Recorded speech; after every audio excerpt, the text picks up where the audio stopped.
Petrol diesel ಮತ್ತೆ ದರ ಏರಿಕೆ ಆಗಿರುವಂತದ್ದು 10 ದಿನಗಳಲ್ಲೇ ಮೂರನೇ ಬಾರಿ ದರ ಏರಿಕೆ ಆಗಿದೆ. ಇಂಧನ ದರ ಏರಿಕೆಯಿಂದ ವಾಹನ ಸವಾರರು ಗಂಗಾಲಾಗಿದ್ದಾರೆ. ಮೇ 15ರಿಂದ ಇಲ್ಲಿವರೆಗೂ ಕೂಡ ಎಷ್ಟು ಬಾರಿ ಏರಿಕೆ ಆಗಿದೆ? ಸುಮಾರು 5ರಷ್ಟು ಏರಿಕೆ ಆಗಿರುವಂತದ್ದು, 5 ರೂಪಾಯಿಯಷ್ಟು.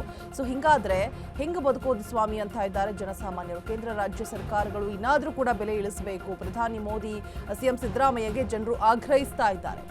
ಈ ರೀತಿಯಾಗಿ ಪ್ರತಿನಿತ್ಯ ದಿನಬಳಕೆಯ ವಸ್ತುಗಳಾಗಿರ್ಬೋದು, ಈ ತೈಲ ಆಗಿರ್ಬೋದು, ಗ್ಯಾಸ್ ಸಮಸ್ಯೆ ಕೂಡ, ಪೆಟ್ರೋಲ್ ಬೆಲೆ ಕೂಡ 5 ರೂಪಾಯಿ ಏರಿಕೆ ಆಗಿರೋದು. ಇದುವರೆಗೂ ಮೇ 15ರಿಂದ ಸುಮಾರು ರೂಪಾಯಿ 5ರಷ್ಟು ಏರಿಕೆಯನ್ನು ಆಗಿರುವಂಥದ್ದು ಪೆಟ್ರೋಲ್. ಸೊ ಹೀಗಾದರೆ ಹೇಗೆ ಜೀವನವನ್ನು ನಡೆಸಬೇಕು?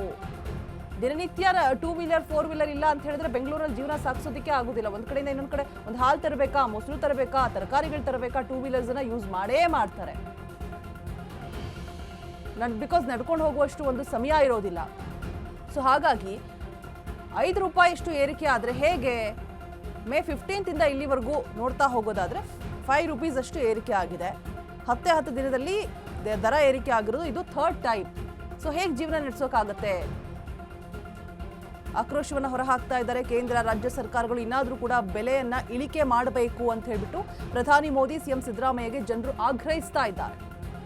ಒಂದು ಕಡೆ ಈ ಕಡೆ ಆಟೋ ಚಾರ್ಜ್ ಕೂಡ ಜಾಸ್ತಿ ಆಗ್ತಾ ಇದೆ. ಓಡಾಡೋದಕ್ಕೆ ಓಲಾ ಆಗಿರ್ಬೋದು ಎಲ್ಲವೂ ಕೂಡ. ಬಿಕಾಸ್ ಯಾಕೆ ಅಂತ ಹೇಳಿದ್ರೆ CNG ಸಿಗ್ತಾ ಇಲ್ಲ, ಪರದಾಟವನ್ನು ನಡೆಸ್ತಾ ಇದ್ದಾರೆ. ಸೊ ಹಾಗಾಗಿ ಅಲ್ಲಿ CNG ಸಿಕ್ಕರೂ ಕೂಡ ಅದು ಕೂಡ ಬೆಲೆ ಏರಿಕೆ ಆಗಿದೆ.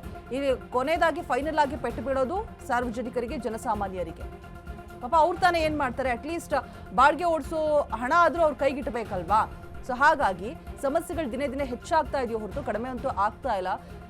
ಜನಸಾಮಾನ್ಯರು ಆಕ್ರೋಶ ಹೊರಹಾಕ್ತಾ ಇದ್ದಾರೆ. ಪ್ರಧಾನಿ ಮೋದಿಗೆ, ಸಿಎಂ ಸಿದ್ದರಾಮಯ್ಯರಿಗೆ ಆಗ್ರಹಿಸ್ತಾ ಇದ್ದಾರೆ, ದಯವಿಟ್ಟು ಬೆಲೆಯನ್ನ ಕಡಿಮೆ ಮಾಡಿ ಅಂತ ಹೇಳ್ಬಿಟ್ಟು.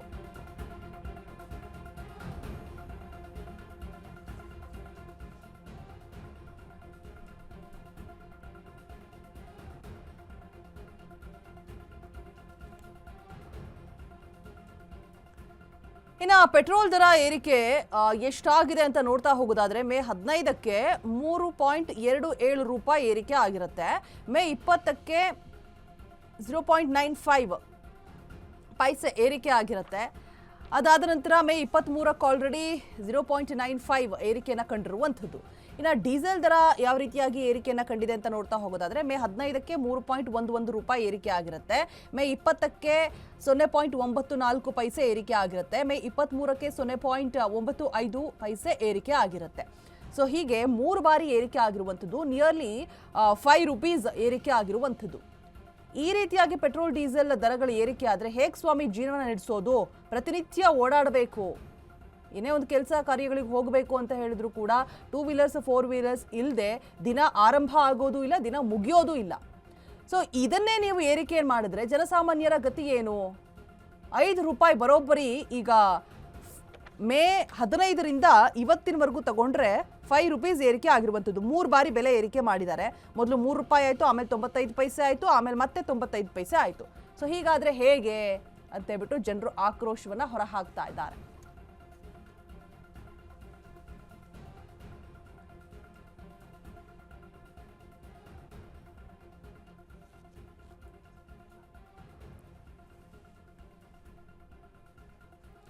ಈ ಬಗ್ಗೆ ಹೆಚ್ಚಿನ ಮಾಹಿತಿಯನ್ನು ಕೊಡೋದಕ್ಕೆ ನಮ್ಮ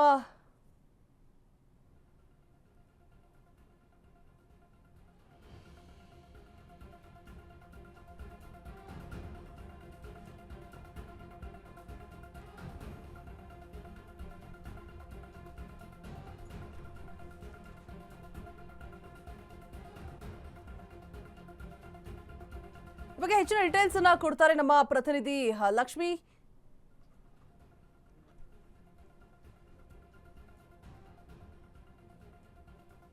ಹತ್ತು ದಿನಗಳಲ್ಲಿ 3ನೇ ಬಾರಿ ದರ ಏರಿಕೆ ಆಗಿರುವಂಥದ್ದು. ಇಂಧನ ದರ ಏರಿಕೆಯಿಂದಾಗಿ ವಾಹನ ಸವಾರರು ಕಂಗಾಲಾಗಿದ್ದಾರೆ. ಮೇ 15ರಿಂದ ಇಲ್ಲಿವರೆಗೂ ಕೂಡ ಇಷ್ಟು ಬೆಲೆ ಏರಿಕೆ ಆಗಿರುವಂಥದ್ದು, ಏನ್ ಮಾಡಬೇಕು ಅನ್ನುವಂಥ ಗೊಂದಲದಲ್ಲಿದ್ದಾರೆ. ಸೊ ಈ ಬಗ್ಗೆ ಹೆಚ್ಚಿನ ಡೀಟೇಲ್ಸ್ ಅನ್ನ ಕೊಡೋದಕ್ಕೆ ನಮ್ಮ ಪ್ರತಿನಿಧಿ ಲಕ್ಷ್ಮಿ ಲೈವ್ ನಲ್ಲಿ ಜಾಯಿನ್ ಆಗ್ತಾ ಇದ್ದಾರೆ. ಲಕ್ಷ್ಮಿ, ಓ ಟು ಯು, ಏನಾಗ್ತಾ ಇದೆ? ಜನರು ಆಕ್ರೋಶವನ್ನ ಹೊರ ಹಾಕ್ತಾ ಇದ್ದಾರೆ.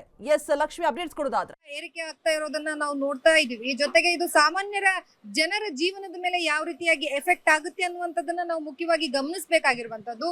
ಆದ್ರೆ ಎಲ್ಲ ಒಂದು ಕಡೆ ರಾಜ್ಯ ಸರ್ಕಾರ ಆಗಿರ್ಬೋದು, ಕೇಂದ್ರ ಸರ್ಕಾರ ಆಗಿರ್ಬೋದು, ಜನಸಾಮಾನ್ಯ ಸಾಮಾನ್ಯರ ಜೀವನವನ್ನ ಅರ್ಥ ಮಾಡ್ಕೊಳ್ಳದೆ ಈ ರೀತಿಯಾಗಿ ಬೆಲೆ ಏರಿಕೆ ಬಗ್ಗೆ ಕೇರ್ಲೆಸ್ ಆಗಿ ಇರ್ತಾ ಇದಾರ ಅನ್ನುವಂಥದ್ದು. ಯಾಕಂತಂದ್ರೆ ಸಾಮಾನ್ಯವಾಗಿ ಎಲ್ರಿಗೂ ಗೊತ್ತು ಈಗ ಯುದ್ಧದ ಎಫೆಕ್ಟ್ ನಿಂದ ಏರಿಕೆ ಆಗ್ತಾ ಇದೆ ಅಂತ ಹೇಳಿ. ಆದ್ರೆ ಇದಕ್ಕೆ ಎಲ್ಲೂ ಕಡಿವಾಣ ಇಲ್ವಾ ಅನ್ನುವಂಥದ್ದು.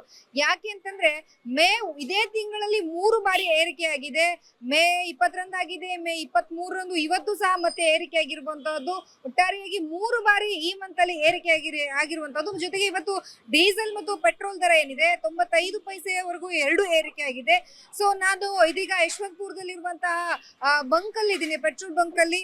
ಜೊತೆಗೆ ನಾನು ಇಲ್ಲಿರುವಂತಹ ದೃಶ್ಯಾವಳಿಗಳನ್ನ ತೋರಿಸ್ತಾ ಹೋಗ್ತೀನಿ, ತಾವೆಲ್ಲ ಗಮನಿಸ್ತಾ ಇರ್ಬೋದು. ಬೆಳಗ್ಗೆಯಿಂದಲೇ ಯಥಾವತ್ತಾಗಿ ಪೆಟ್ರೋಲ್ ಮತ್ತು ಡೀಸೆಲ್ ಹಾಕ್ಸೋದಕ್ಕೆ ಜನರು ಬರ್ತಾ ಇರುವಂತದ್ದು. ಆದ್ರೆ ಎಷ್ಟೋ ಜನರಿಗೆ ಇದರ ಏರಿಕೆ ಆಗಿರೋದ್ರ ಬಗ್ಗೆ ಗಮನವೇ ಇಲ್ಲ. ಯಾಕಂತಂದ್ರೆ ಗೊತ್ತೇ ಇಲ್ಲ. ಪೆಟ್ರೋಲ್ ಬಂಕ್ ಅಲ್ಲಿ ಹೇಳಿದ್ಮೇಲೆ ಗೊತ್ತಾಗ್ತಿದೆ ಹೌದು ಏರಿಕೆ ಆಗಿದೆ ಅನ್ನುವಂಥದ್ದನ್ನ ನಾವು ಗಮನಿಸಬಹುದು ಅಲ್ಲಿ ದೃಶ್ಯಾವಳಿಗಳಲ್ಲಿ ಎಷ್ಟು ಮಟ್ಟಿಗೆ ಇದೆ ಅಂತ ಹೇಳಿ. ಮುಂಚೆ ಎಲ್ಲ 108 ರೂಪಾಯಿ ಇತ್ತು, 108 ರೂಪಾಯಿ 9 ಪೈಸೆ. ಈಗ ಅಂದ್ರೆ ಟೋಟಲ್ 95 ಪೈಸೆ ಏರಿಕೆ ಆಗಿರೋದ್ರಿಂದ 108 ರೂಪಾಯಿ 9 ಪೈಸೆ ನಮ್ಗೆ ಪೆಟ್ರೋಲ್ ಸಿಗುತ್ತೆ. ನಾವು ಅದೇ ರೀತಿಯಾಗಿ ಡೀಸೆಲ್ ಅನ್ನ ನೋಡ್ತಾ ಹೋದ್ರೆ ನಾವು ಅದನ್ನು ಸಹ ಗಮನಿಸಬಹುದು. ಈ ಕಡೆ ಏನು ಡೀಸೆಲ್ ರೇಟು ಸಹ ಏರಿಕೆ ಆಗಿರುವಂತದ್ದು, ಅದು ಸಹ 95 ರೂಪಾಯಿ 99 ಪೈಸೆ ಏರಿಕೆ ಆಗಿದೆ. ಸೊ ಒಟ್ಟಾರೆಯಾಗಿ ಏನು ಪೆಟ್ರೋಲ್ ಮತ್ತು ಡೀಸೆಲ್ ದರ ದಿನದಿಂದ ದಿನಕ್ಕೆ ಏರಿಕೆ ಆಗ್ತಿರೋದ್ರಿಂದಾಗಿ ಜನಸಾಮಾನ್ಯರಿಗೂ ಸಹ ಹೊಡೆತ ಬೀಳ್ತಾ ಇರುವಂತದ್ದು. ಸೊ ಇಲ್ಲಿ ಸಾರ್ವಜನಿಕರು ಇದ್ದಾರೆ, ನಾನು ಏನ್ ಹೇಳ್ತಾರೆ ಅಂತ ಹೇಳಿ ನಾನು ಅವ್ರನ್ನ ಕೇಳ್ತಾ ಹೋಗ್ತೀನಿ, ಏನಾದ್ರು ಹೇಳ್ತಾರೆ ಅಂತ ಹೇಳಿ. ಸರ್, ಇವತ್ತು ರೇಟ್ ಜಾಸ್ತಿ ಆಗಿರೋದ್ರ ಬಗ್ಗೆ ನಿಮ್ಗೆ ಮಾಹಿತಿ ಇದೆಯಾ ಏನಾದ್ರು? No comments madam.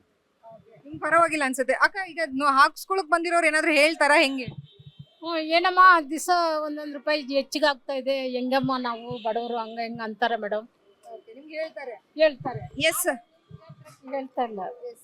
ಸೊ ನೋಡಿದ್ರಲ್ಲ, ಒಟ್ಟಾರೆಯಾಗಿ ಜನಸಾಮಾನ್ಯರಿಗೂ ಸಹ ಕಷ್ಟ ಆಗ್ತಾ ಇದೆ. ಪೆಟ್ರೋಲ್ ಹಾಕ್ಸ್ಕೊಳ್ಳೋದಕ್ಕೆ ಬರುವಂತವ್ರು ಸಹ ಅವ್ರಿಗೆ ಇಲ್ಲಿರುವಂತಹ ಸಿಬ್ಬಂದಿಗಳಿಗೂ ಸಹ ಹೇಳ್ತಾರೆ ನಮ್ಗೆ ಇದೇ ರೀತಿಯಾಗಿ ದಿನದಿಂದ ದಿನಕ್ಕೆ ಏರಿಕೆ ಆದ್ರೆ ಖಂಡಿತವಾಗೂ ಜೀವನ ನಡೆಸೋದು ಕಷ್ಟ ಅನ್ನುವಂಥದ್ದನ್ನ ತಿಳಿದು ಬರ್ತಾ ಇರುವಂತಹದ್ದು. ರೋಜಾ, ರೈಟ್, ಥ್ಯಾಂಕ್ ಯು ಲಕ್ಷ್ಮಿ ತಮ್ಮೆಲ್ಲ ಅಪ್ಡೇಟ್ಸ್ಗಾಗಿ.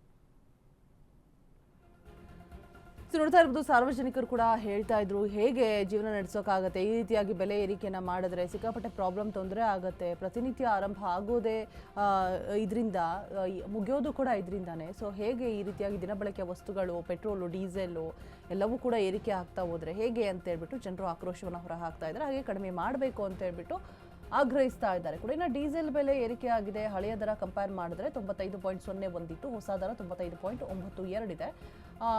ಸೊ ಹಾಗಾಗಿ ಮತ್ತೆ ಪೆಟ್ರೋಲ್ ದರ ಕೂಡ ಏರಿಕೆ ಆಗಿರುವಂಥದ್ದು. ಅದು ಕೂಡ ಹಳೆಯ ದರ ಮತ್ತು ಹೊಸ ದರ ಕಂಪೇರ್ ಮಾಡ್ತಾ ಹೋಗೋದಾದರೆ ನಿಯರ್ಲಿ 5 ರೂಪಾಯಿ ಹೆಚ್ಚಿಗೆ ಆಗಿರುವಂಥದ್ದು. ಪೆಟ್ರೋಲ್ ಡೀಸೆಲ್ ದರ ಮತ್ತೆ ಏರಿಕೆ ಆಗಿದ್ದರಿಂದಾಗಿ ಸಾರ್ವಜನಿಕರು ಆಕ್ರೋಶವನ್ನು ಹೊರ ಹಾಕ್ತಾ ಇದ್ದಾರೆ, ಆಗ್ರಹಿಸ್ತಾ ಇದ್ದಾರೆ ದಯವಿಟ್ಟು ಬೆಲೆಯನ್ನು ಕಡಿಮೆ ಮಾಡಿ ಅಂತ ಹೇಳಿಬಿಟ್ಟು. 10 ದಿನದಲ್ಲಿ ಇಷ್ಟೊಂದು ದುಬಾರಿ ಆದರೆ ಹೇಗೆ? ಇನ್ನು ಡೀಸೆಲ್, ಪೆಟ್ರೋಲ್ ದರ ಹಳೆ ದರ 107.04 ರೂಪಾಯಿ ಇತ್ತು, ಹೊಸ ದರ 107.91 ರೂಪಾಯಿ ಇದೆ.